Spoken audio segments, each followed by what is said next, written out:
Okay, here we go again. Ready or not? Let's get ready to rant. Okay, this is show number 63, and here's my play-in music.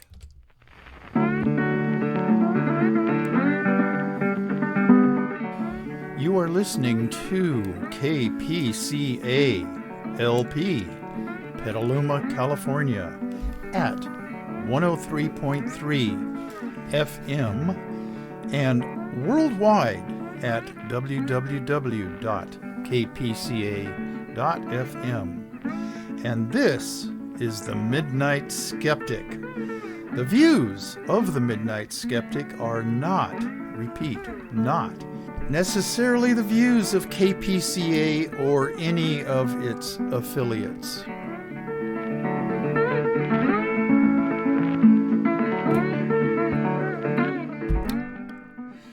Okay, like I said, this is show number 63. It'll be broadcast on Sunday, the 10th, at the usual time, 9 p.m. Pacific Standard Time, and then back on the East Coast for my thousands of listeners back there.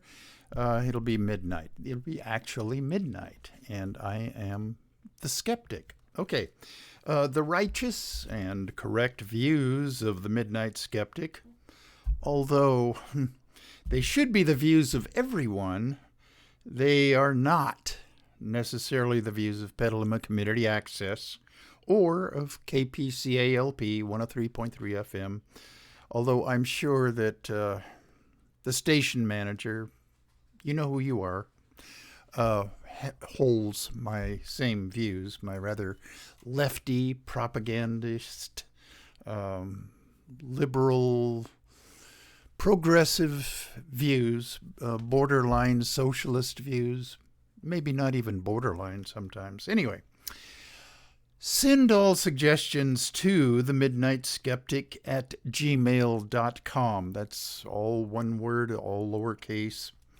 And include, if you will, all death threats and hate mail. I appreciate it all. I know all you cowardly, ignorant Republican MAGA heads enjoy doing hate mail and death threats. I mean, that's how you tend to communicate with the real world. Okay. Voting poll workers and secretaries of state in the individual states, people who run our elections that are not loyal to the orange sociopathic bloat bag have been the recipients of these death threats and hate mails. So I know you know how to do it. So send them to me, please. I have a personal confession to make before we get on to the real meat of this rant, number 63. I'm woke. And I'm not sorry about it. I've gone into woke before on my shows, its origins and its appropriation by stupid, ignorant MAGA heads. But I'm now, with all of its twisted meanings, wearing woke or wokeness as a badge of honor. And this thing woke, I'm not devoting a big segment of my show to its origins or its current usage, but you know where it came from. It was like 1938 when Lead Belly wrote a song about the Scottsboro Boys, and at the end of it all, in an interview with a reporter from a local newspaper, he said, "You black boys, what's traveling down this way," meaning Mississippi and Alabama, "best stay woke." That's where it comes from. And what he meant by that was, don't call attention to yourself to people that your very presence might offend, people like the local sheriff who might trump up some charge to imprison you, and then blacks in prison down south are always in danger of being lynched. Okay, it's part of our country's history. And yes, Republicans will call this, that's CRT. Okay. That's the beginning of this. Call me woke. Okay. Shout outs. Anchor.fm is the collector of various things like what I do. Talking, and I'm on Spotify. Spotify is one of their distributors. Okay, East Coast, Geraldine Goldfinger in Long Island, down to Florida, Amelia Beamer in Nelson and Alice, and Arkansas, Shannon Reed, down to Arizona, my brother Brandon and Mina, and their daughter, my niece, she lives with her husband, Tim, and their 3 little terrorists right near my brother in the Santan Valley area, and she's a nurse down there. Please take care of yourself. We don't want any recurrence of the COVID-19 breakout. Okay, let's see, Arizona, brother Brandon and Mina, blah, blah, blah. Okay, and down in southwestern corner of Arizona, down in, I'm having a brain freeze on the town, but Karina Hilliard, Patagonia is the town. She's their animal control officer who specializes in removing snakes from people's houses. Okay, over to L.A., Jackie and Wayne Kolar, Pacifica, Stan and Kathy Gustafson. Happy birthday, Kathy. Sebastopol, Rich, and his wife, Kathy. Happy birthday to you too, Kathy, about a week ago. Okay, Sonora, Bob and Sandy Fisher, Brad and Martha. Martha, who is also a nurse up there. Please take care of yourself. Wear your PPEs.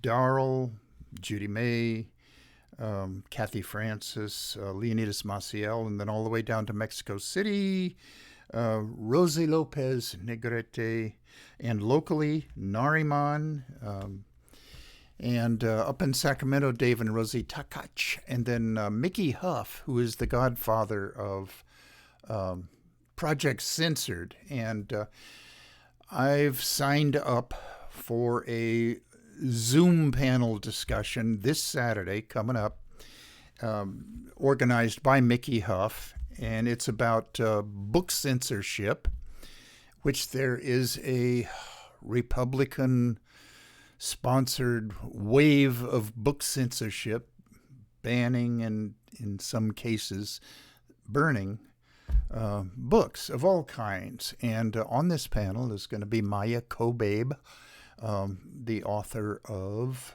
Genderqueer, and I've read the book, and I got it from Copperfields here in Petaluma, a local bookstore, about 4 or 5 months ago. I can't remember exactly, but the furor that this book has caused in Republican circles is just, well, it's ludicrous. And if it weren't really happening, it would be funny. But it is happening. And not just her book, but all sorts of other books. I just got through reading The Bluest Eye by Toni Morrison. That is another one that Republicans just freak out about. And it's a great book. I happen not to care for it as much as I've cared for other fictional books. It didn't resonate with me like some other books have. But she won some award for the book. I'm not quite sure what it is. I should have written that down in my notes if I was going to talk about it, but here I am relying on my freezable brain to remember these things. Okay, where was I? Mickey Huff, Sacramento, this Saturday, noon. Zoom. Sign up for it if you want to take part in this this conference, I guess you would call it. But spaces are limited, so hurry up. Okay, let's see. Locally, Nariman and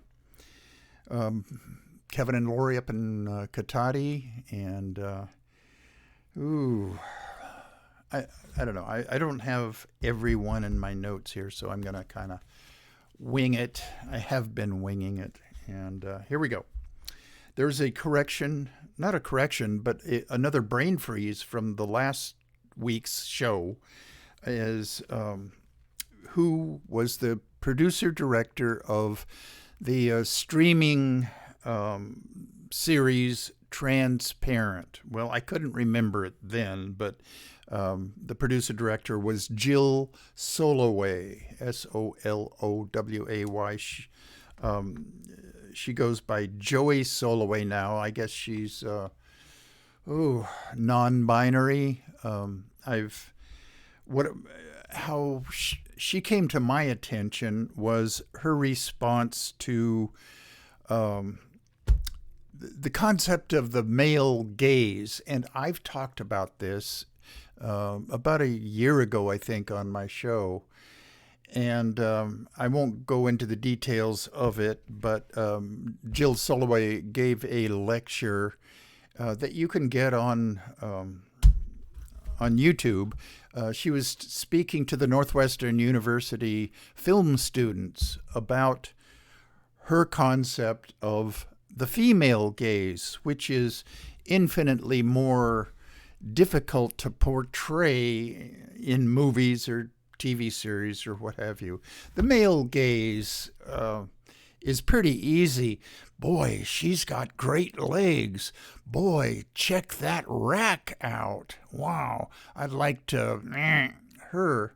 And that long, luscious hair and those lips. Ooh, okay, that's the male gaze, essentially. And the female gaze is more concerned with emotions,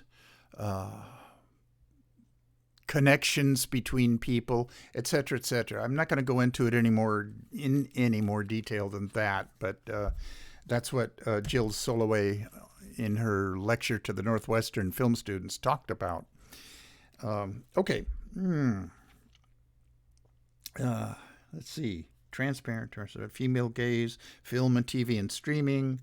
And by the way, the female gaze is not just the opposite of the male gaze. You know, in general, and I can't speak for all women, not even any women, but they don't generally like to go whoop it up in nightclubs with like the Chippendales stripping down to their G-strings and flaunting their well-chiseled muscles. Generally speaking, women don't like to be involved in that kind of thing. And Jill Soloway made the observation that when men go to strip clubs or things like that, they don't generally whoop and holler. They just kind of sit back and enjoy the show. And if they're with a group of guys, they'll nudge each other and they'll look at each other and kind of smile knowingly and lasciviously because they want their buddies to reassure them that, oh, we're not homos. Okay. Speaking of that, I said in the introduction that I'm woke. Well, woke has been appropriated by the MAGA-head Republican Party and Christians as a pejorative. And I'm going to do a segment on wokeness a bit later in this rant, and then further in a future show. But okay, let me collect myself because I'm beginning to fall apart here. Okay, sip, orange juice.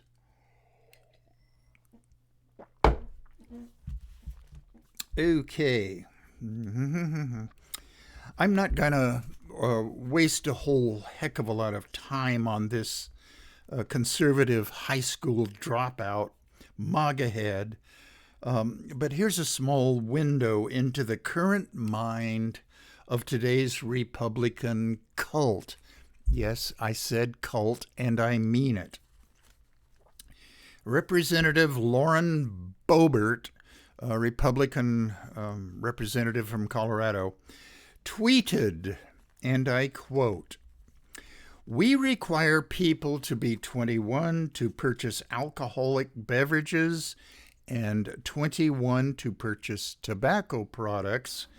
Why is it so unreasonable to require people to reach a certain level of maturity before making life-altering decisions about their sexuality and gender identities?" Oh my God. I wish that Republicans, well, okay, what can I say? I wish that Republicans weren't so ignorant and that they knew what they were talking about. It's not just a decision that a kid makes anywhere from the third year of their life all the way up through high school. It's just not a thing that they choose to do, although you would never know it by listening to Republican ignorant MAGA heads. There are hormonal DNA influences that influence that becoming one gender or the other. And I gotta say that the vast, vast majority of people are cisgender. I'm cisgender. I was born a little boy. I've got a pee-pee between my legs, and I have always thought of myself as male. Okay, that makes me cisgender. Okay, there is such a thing, although you'd never know it from listening to MAGA heads, there is such a thing as gender dysphoria.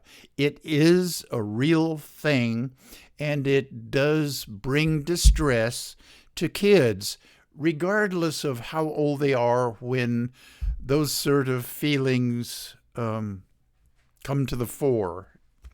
Okay.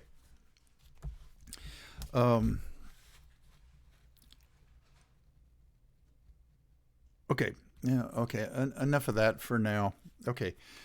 Prominent conservative communicator Charlie Kirk thinks the quote-unquote gay agenda, that word agenda has also been appropriated by stupid-ass MAGA heads to add a certain bit of dread to whatever they're going to say about it. Okay, Charlie Kirk, let's return to this creep. Think the gay agenda is to turn as many people gay as possible, starting with kids, and Disney is helping that along. And this is a quote: "Why else would they want to have two dudes or two women kissing in a Disney film? What is the agenda?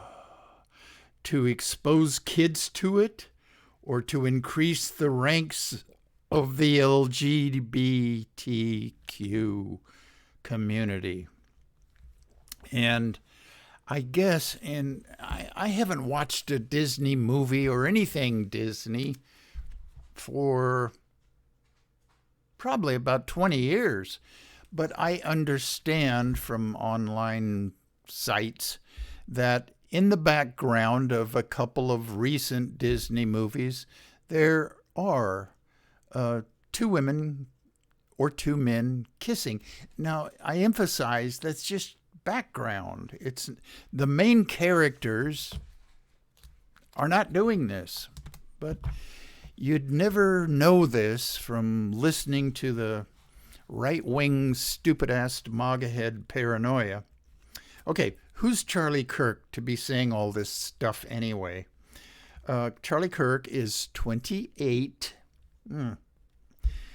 He can be found on Salem radio stations, which is a 117-station network serving...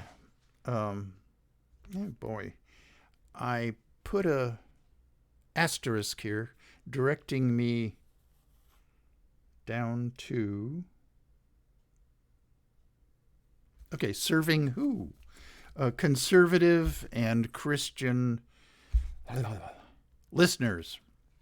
And, okay, Charlie Kirk helped to form Turning Point USA, a sickening right-wing group that sponsors conferences and rants and rave, almost as much ranting and raving as I do, about right-wing issues.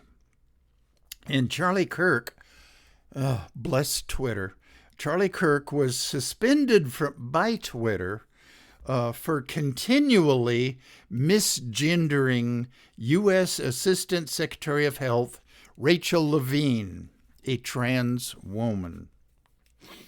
Okay, conservatives and stupid-ass MAGA heads just don't believe in the existence of transgender people.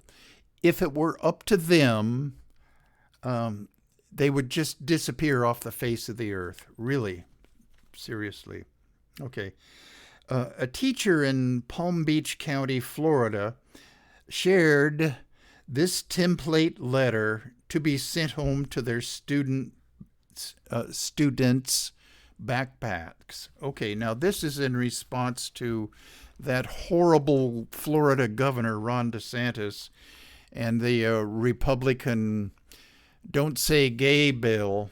And some MAGA heads are complaining the bill doesn't say gay anywhere in it. And that's correct. It has been labeled that by people who are against this bill, and I congratulate them for that, because it gins up anger that should be ginned up amongst the LGBTQ community and their allies and sympathizers and people that are attached to reality. Okay, here's the letter. Okay, and this was Palm Beach County, Florida teacher. Okay, I don't know what grade she is or what her name is. I wouldn't give it out even if I did know. Dear Florida parent or caretaker, the Florida House of Representatives has recently ruled that, quote, unquote, classroom instruction by school personnel or third parties on sexual orientation or gender identity may not occur in kindergarten through grade 3 or, this is important, or in a manner that is not age appropriate or developmentally appropriate for students. And I'm not going to read the whole bill. This is the main crux of it, but it allows for parents to sue the school district if this alleged crime happens. Okay, and it's modeled after the equally odious Texas anti-abortion law, where vigilantes can sue people that help in any way a woman get an abortion. Okay, let me continue with the, I got distracted. Okay, to be in accordance with this policy, the teacher says in this letter, I will no longer be referring to your student with gendered pronouns. All students will be referred to as they or them. I will no longer use a gendered title such as Mr. or Mrs., or make any reference to my husband or wife in the classroom. From now on, I will be using the non-gendered title capital MX. I don't know how that's pronounced, but mix, I guess. I don't know. Furthermore, I will be removing all books or instruction which refer to a person being a mother, father, husband, or wife, as these are gender identities that may also allude to sexual orientation. Needless to say, all books which refer to a character as he or she will also be removed from the classroom. If you have any concerns about this policy, please feel free to contact your local congressperson. Thank you. Mix so-and-so, the teacher's name.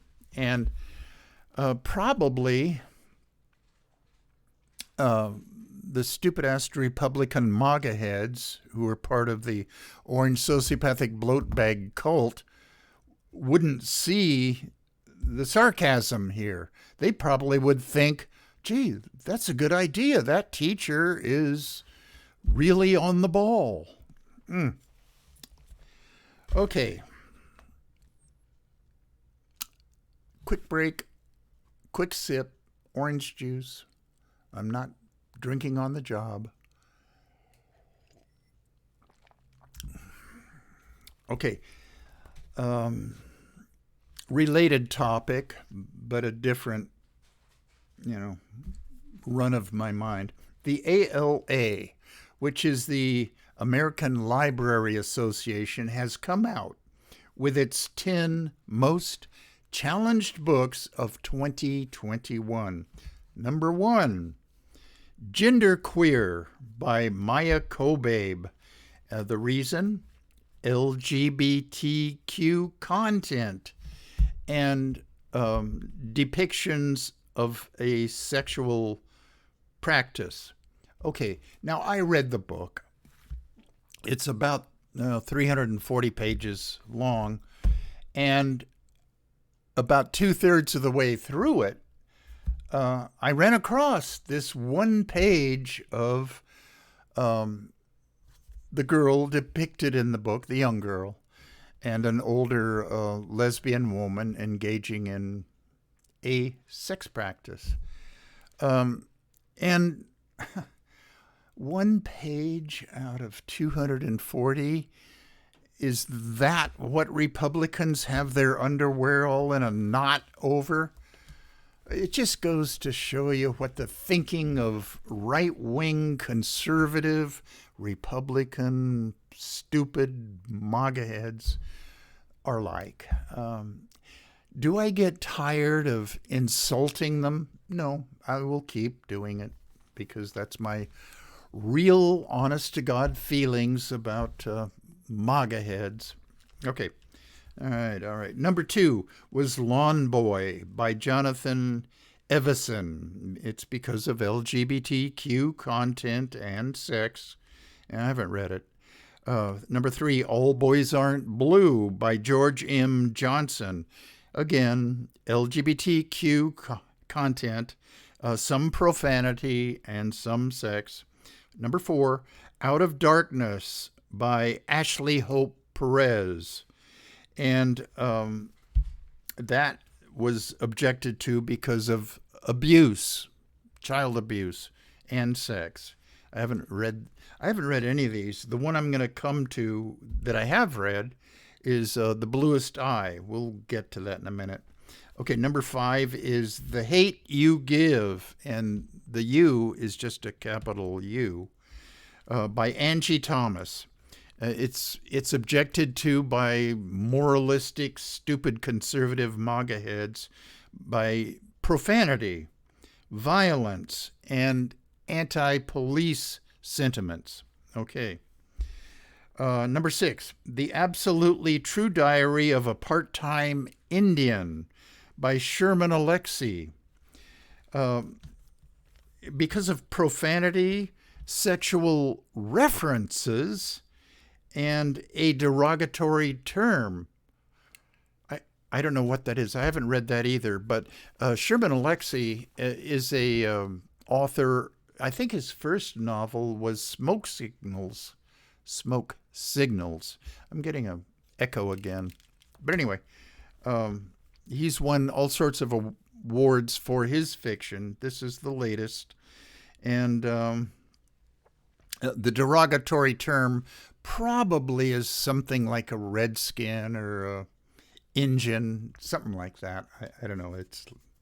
But Republicans are afraid of their little snowflake kids being exposed to this stuff. Okay, number 7, Me and Earl and the Dying Girl by Jesse Andrews. And it was made into a made-for-television movie. I didn't see it, and I haven't read it, but the objection by Republicans, it's sexually explicit, and it's degrading to women. They object to things that are degrading to women? I thought that's what the Republican Party was all about. Okay. The Bluest Eye is number 8. Okay. By Toni Morrison. And it contains some sexual abuse of young girls, and pretty explicitly, although I read this book and it's not that explicit. It's just hinting around that this father abused his daughter. It doesn't say anything specifically, but you get the idea. And Toni Morrison is a very good writer, but I've just got to admit that I didn't enjoy this book like I hoped I would. Anyway, number 9, this book is Gay by June Dawson, Dawson. And the objection to it by the usual suspects, providing sexual education and LGBTQ content. I guess in the book, she refers to boys liking boys or girls liking girls. To Republicans, that's sex education. Okay, and I'll riff on that in a little bit. Okay, the number 10 of the most challenged books this year, or actually last year, 2021. Okay, Beyond Magenta by Susan Kuklin, capital Kuklin. It's been objected to because of LGBTQ content and sexual explicitness. Okay. I had a short conversation with a friend of mine, really nice guy. He's a pastor of a fairly liberal congregation here in Petaluma. I'm not going to say what his name is or anything. I don't want to, bring him any trouble. Okay. But he has his kids in a private school. And we're going to have another conversation about this whole thing.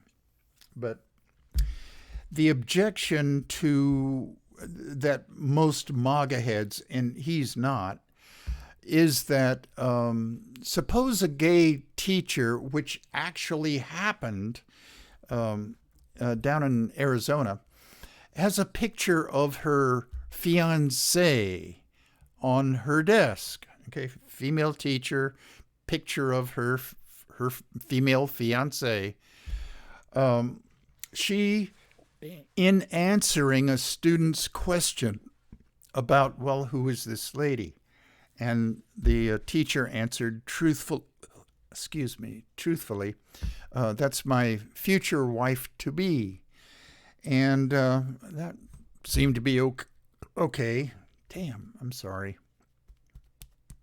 Okay, but the objection, this father of a couple of girls who were in the class said it's not her place to provide sex education to her class. And I think it was a second or third grade class. And is two male people or male boys just being together, that's not sexual education.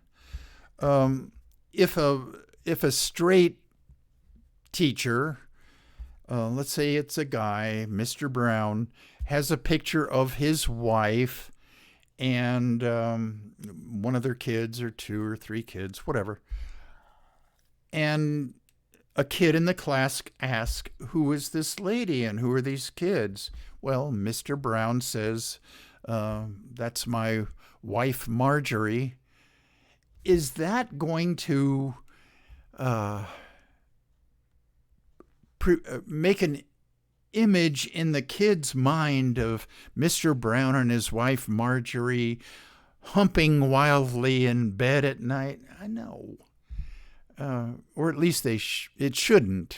And maybe some kids that are raised by perverted Christians, maybe it would raise that image in their mind. But it shouldn't and doesn't. And the entire LGBTQ community shouldn't be suppressed or punished for just being gay. Okay, another topic. I'm not sure where this particular plaque that I saw online was located, but one of my friends on Facebook took a picture of it and forwarded it to me, and I appreciate it.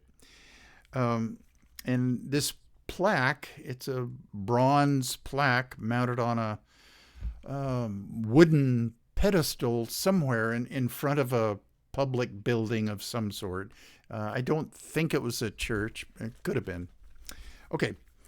It says at the top, Department of Anti-Colonial History. Okay. And then it goes on to explain in slightly smaller print. Okay. When Europe showed up in North America, indigenous people were not nomads, not few, not savage, not impoverished, not recent immigrants, and were not looking for salvation. Yes, indigenous people had commerce, travel, economies, permanency, stewardship, inheritances, artistry, dramas, ceremony, mourning, mourning, over their dead tribe members, healthcare, politics, justice, penance. In other words, they had to make up for wrongs that they did. Peacekeeping, and they still do. Okay, those indigenous peoples that have not been wiped out, okay, they have a culture, and it was not up to us meaning the white invaders, to change any of their habits. I think we're coming around, or at least more progressive liberal people are coming around to the notion that Indians or Native Americans or indigenous peoples didn't need to be saved from their situation. Okay, and that's going to bring me to something I'm going to read a little bit to you. Okay, and the lead headline of this article is "The Pope Hosts Canadians Who Request Apology for Indigenous Schools." Now, Indigenous schools, I don't know why the headline writer used that word. They were called officially by the Canadian government residential schools. And I have talked about that on a number of shows when they found 400 or 500 kids' remains buried in mass graves near Kamloops in Canada. And they searched for other mass graves at these residential schools, most of which were run by the Catholic Church. Some were run by denominations of other Christian groups. But anyway, okay. It was a horrible existence for the children of Indigenous people. Okay, this is Dateline, Vatican City. Pope Francis on Monday, this is like 3 Mondays ago, okay, held his first Vatican meeting with Indigenous groups from Canada who were seeking his apology over the Roman Catholic Church's involvement in a system of boarding schools that abused Indigenous children for over 100 years. They started up around 1880s, and then the last one of them was only shut down relatively recently in the 1970s. Ouch.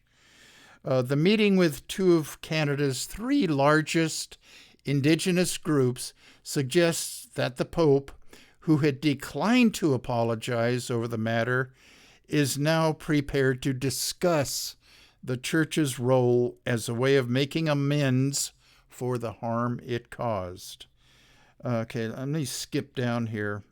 Monday's meeting took place at the Apostolic Palace, where Francis received Métis, that's METIS, with a little accent mark over the E. Okay, the Métis culture is a blend of the original French, not settlers, because they didn't really settle down, but the fur trappers and traders that were way before the French and Indian War in the new American colonies. But these guys, and they were almost always guys, took Indigenous women as their wives.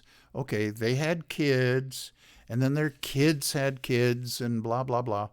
Well, a whole unique culture in Canada developed. It's called the Métis culture. Métis culture. Okay, again, capital M, E with an accent, TIS. Okay, if anybody wants to Google this, I would encourage you to do that. Okay, and Inuit delegates. Okay, damn, I lost my place. Okay, with more meetings to follow this week. Members of the delegation said they hoped not only to persuade Pope Francis to become the first pope to apologize for the school's abuse, but also to travel to Canada to offer his apology to survivors and Indigenous communities in general. The Canadian Prime Minister went to the Vatican, I think last year, to also ask for the Pope to make a trip there. Okay.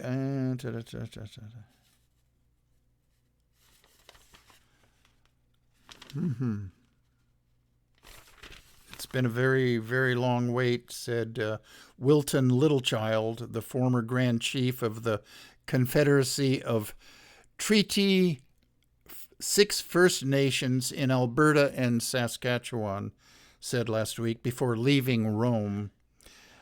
He goes on, I keep hope and pray that he does not come here and say, I'm sorry to survivors. I think that will change our whole country. All right. Okay, here we go. The legacy of the residential school system has become Canada's national shame. From the 1880s through the 1990s, 1990s, I was wrong. I thought it ended in the 1970s. My bad. Okay, 1990s, I guess the last one was closed down. Hey. Okay, I lost my place here. Oh, okay. Let me go back and start this. The legacy of the residential school system has become Canada's national shame. From the 1880s through the 1990s, at least 150,000 Indigenous children, including Mr. Littlechild and others in the delegations, were forcibly separated from their families by the Canadian government and sent to residential boarding schools, often far from their communities. Okay. At the schools, which were mostly run for the government by the Catholic Church, sexual, physical, and emotional abuse were commonplace, as was violence. The former head of the National Truth and Reconciliation Commission of Canada, Murray Sinclair, estimates that more than 6,000 children died or vanished over the decades that the school were in operation. The schools, why did Canada do this or let the Catholic Church run these horrible places? Okay, the schools were intended to sever the children from their culture, language, and religion. Following extensive hearings, the commission called the school system a conscious policy of cultural genocide. The horror surrounding the schools intensified last year after announcements by 3 Indigenous communities that ground-penetrating radar had revealed signs of many hundreds of unmarked graves containing human remains, most likely those of children, at the sites of former schools in British Columbia and Saskatchewan. Multiple survivors had testified at commission hearings that children died in the schools and were buried on the grounds. Okay, that's... okay.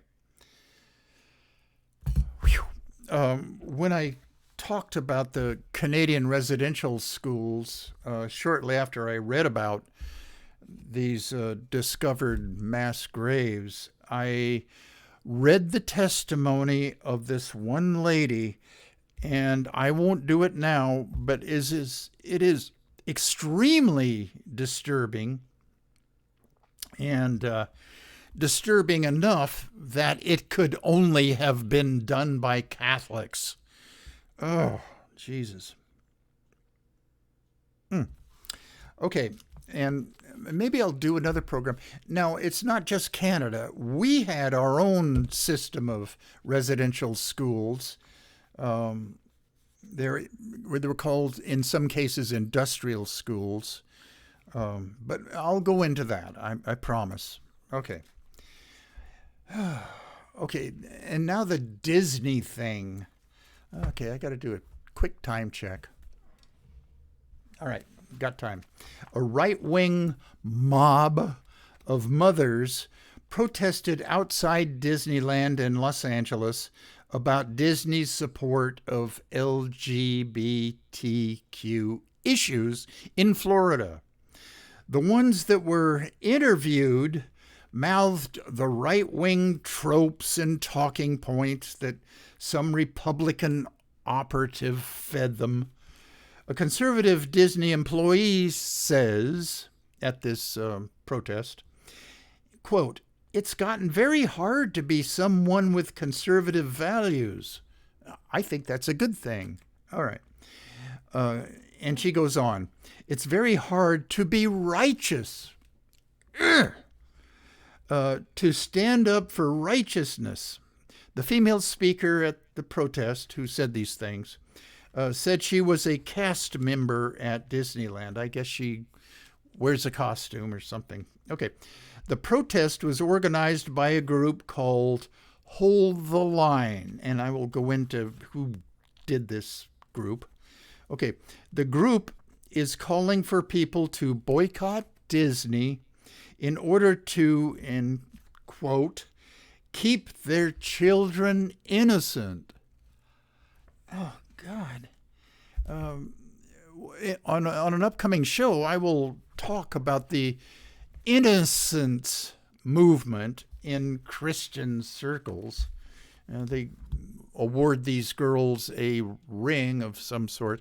I don't know enough about it to start ranting about that, but it was mentioned by this pastor that I'm friends with, and he said he didn't agree with the, they call it the purity movement. Anyway, okay, I'm off my notes again. Keep their children innocent. Okay, protesters carried signs calling for, quote, kids to be kids and not sexualizing children. Children are not being sexualized. It's just a talking point that stupid-ass Republican MAGA heads foist on the airwaves. Okay, and guess who's behind a lot of this? Christopher Rufo, the guy that worked for a small think tank up in Seattle a while back, who decided that critical race theory would be a great way to gin up anger in the Republican MAGA head, orange sociopathic bloat bags cult. So he was largely responsible for the CRT scare. Okay. Okay, Christopher Rufo, I'll talk more about him on a future show. Christopher Rufo, the right-wing Republican operative, tweeted, "The protesters want the Disney company to stop promoting gender ideology." What the hell does that mean? Gender ideology. To children. Well, creeps in the cult of the orange sociopathic bloat bag kind of know what he's talking about. Gender ideology. I gotta admit that Republicans are very good at messaging. Democrats could learn to do a better job of this and not just constantly be on the defensive about fighting back against these words that are mouthed by the orange sociopathic bloat bags cultists. Okay. The Christian Broadcast Network says, and I looked up their saying about this. I wanted to get it accurate. Okay, the Christian Broadcast Network says people are really fired up. Well, that's the idea. Just hundreds of Christians protest Disney's woke agenda outside company headquarters in California. Now, it's kind of wishful thinking that they're all Christians, but that's the words they used to describe them. Okay, in what could be described as a faith-fueled clapback former worship leader turned activist Sean Fucht. I think that's how you pronounce his name. It's spelled capital F Eucht. I don't know. To me, he's a grifter that accepts contributions to his non-profit, faith-based rallies. And okay, I lost my place again. Okay. Worship leader turned activist Sean Fucht, and a crowd of fellow conservatives and Christians, some of whom are former and even current Disney employees, gathered at the Disney Company headquarters in Burbank, California, Wednesday. This is yesterday evening, until, April 6th. That's yesterday. Okay. To protest the beloved brand's perceived attack on parents through the targeting of their children. And I in my notes, I underlined the word perceived because that's what these Republican cultists of the orange sociopathic bloat bag are encouraging their sheep-like followers to perceive. That's how they want them to perceive it. Okay. I'm quoting somebody here. Sean Fucht. Quote, "This is the year of the parents in America. 2022 is the year of the parents." Okay, that's Sean Fucht. Now, you know that debate talking points in the upcoming November election are going to center around save the children, let the parents decide. Parents are being attacked by leftist, socialistic, democratic, progressives, woke people. Beware of the wokers. Okay. He's age 38 now. He's a graduate of Oral Roberts University. He and 50 other worship leaders visited the Trump, I'm sorry if I'm mentioning that name, the orange sociopathic bloat bag White House during his term, right before the first impeachment in December of 2019, to pray for him. He now lives in Orange County, California, in a $1.5 million rented home. He has a wife and 4 kids, and he achieves an 85 out of 100 on the Nonprofit Watch, which is a website that ranks nonprofits as to how much money they use out of the money they collect for what they say they're using it for. Oh, okay. Jeez. I got to play my out music.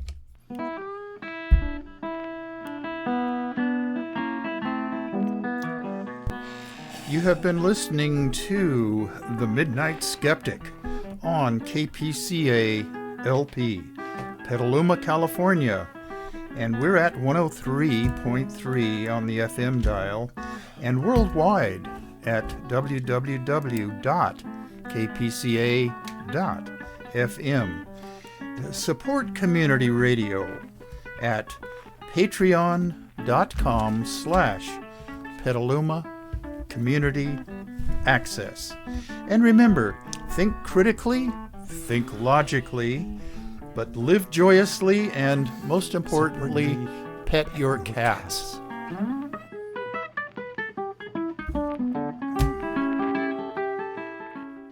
Okay. I think I went over a little bit. My time clock on my screen says 59 minutes. So KPCALP 103.3 FM has already cut me off, but I'm still on YouTube, which will allow me to say goodbye to all my thousands and thousands of listeners, West Coast, East Coast, and internationally. And I'm going to do this again next week. As a matter of fact, I'm going to keep doing this until I get it right. Who knows when that will be? All right. Goodbye.